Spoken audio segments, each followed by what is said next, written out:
Assalamualaikum warahmatullahi wabarakatuh. Bismillah, alhamdulillah, wa syukurillah, ala nikmatillah, la haula wa la quwata illa billah. Yang kami hormati Ibu dosen mata kuliah bimbingan dan konseling, Ibu Dr. Neng Gustini, MPD MAG. Perkenalkan, saya Sri Lestari dari kelas B25 dengan NIM 23811309337. Pada kesempatan kali ini saya akan mempresentasikan hasil mind map yang berjudul Teknik-teknik bimbingan dan konseling serta bagaimana agama dan psikologi menjadi landasan atau pendekatan dalam praktek bimbingan dan konseling. Teknik-teknik bimbingan dan konseling. Pertama, kita analisis berbagai teknik yang biasa digunakan dalam bimbingan dan konseling, yaitu teknik ini meliputi pertama, wawancara. Teknik ini merupakan komunikasi langsung antara konselor dan klien untuk mengumpulkan informasi, memahami perasaan, serta mengidentifikasi masalah yang dihadapi. Wawancara bisa bersifat terbuka maupun terstruktur. Kedua, observasi. Konselor mengamati perilaku klien dalam berbagai situasi untuk mendapatkan data yang tidak selalu terungkap dalam percakapan langsung. Ketiga, dengan tes psikologi. Digunakan untuk mengukur aspek-aspek psikologis seperti kepribadian, kecerdasan, minat dan bakat klien. Hasil tes membantu dalam perencanaan intervensi yang tepat. Yang keempat adalah pemberian informasi, yaitu konselor memberikan informasi yang relevan dan edukatif untuk membantu klien memahami situasi, alternatif solusi, serta konsekuensi dan pilihan yang diambil. Yang kelima, refleksi dan umpan balik. Teknik ini membantu klien menyadari perasaan dan perilaku mereka sendiri dengan memberi balik yang konstruktif dari konselor, sehingga klien dapat merefleksikan dan mengubah sikap atau tindakan yang kurang tepat. Teknik-teknik ini dipilih dan disesuaikan berdasarkan kebutuhan, kondisi, dan karakteristik klien agar proses bimbingan dan konseling menjadi efektif dan bermanfaat. Selanjutnya, agama menjadi salah satu landasan utama dalam bimbingan dan konseling, terutama di konteks pendidikan dan masyarakat yang religius. Pendekatan agama memberikan dimensi moral dan spiritual yang dapat menguatkan proses konseling. Dengan memahami nilai-nilai agama, konselor dapat membantu klien menemukan makna, harapan, dan ketenangan hati dalam menghadapi berbagai persoalan hidup.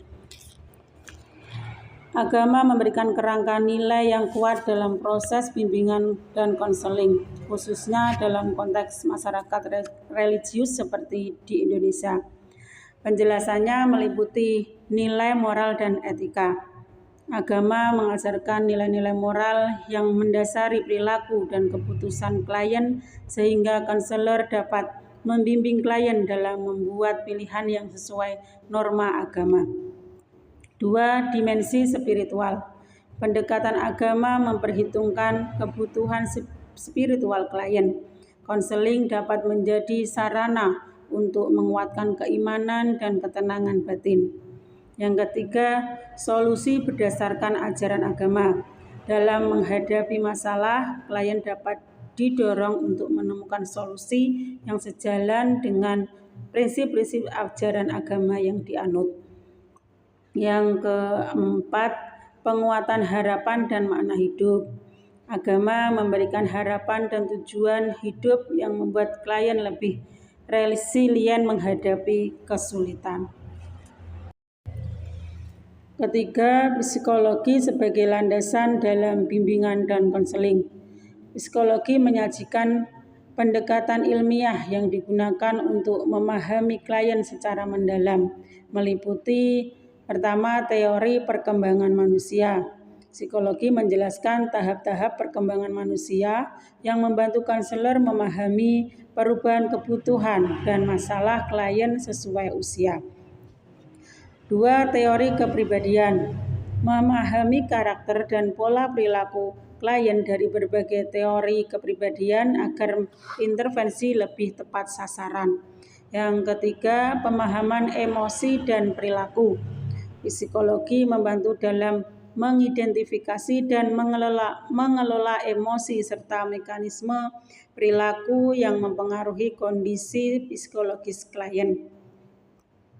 Yang keempat, pendekatan ilmiah, yaitu konseling berdasarkan psikologi menggunakan metode yang telah teruji seperti terapi kognitif, behavioristik, atau humanistik untuk menangani masalah psikologi. Yang keempat, integrasi agama dan psikologi dalam bimbingan dan konseling. Pendekatan holistik yang mengombinasikan agama dan psikologi ini memberikan manfaat sebagai berikut. Pendekatan komprehensif menggabungkan dimensi spiritual dan psikologis untuk membantu klien secara menyeluruh. Penguatan moral dan mental.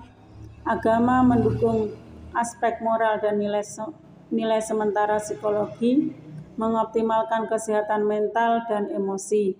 Yang ketiga, dengan strategi intervensi terpadu, konselor dapat menggunakan teknik psikologi yang ilmiah sekaligus memasukkan nilai-nilai religius sebagai bagian dari proses penyembuhan dan pengembangan klien. Yang keempat, mendukung keseimbangan hidup. Integrasi ini membantu klien mencapai keseimbangan antara jasmani, psikologi, dan spiritual sehingga meningkatkan kualitas hidup.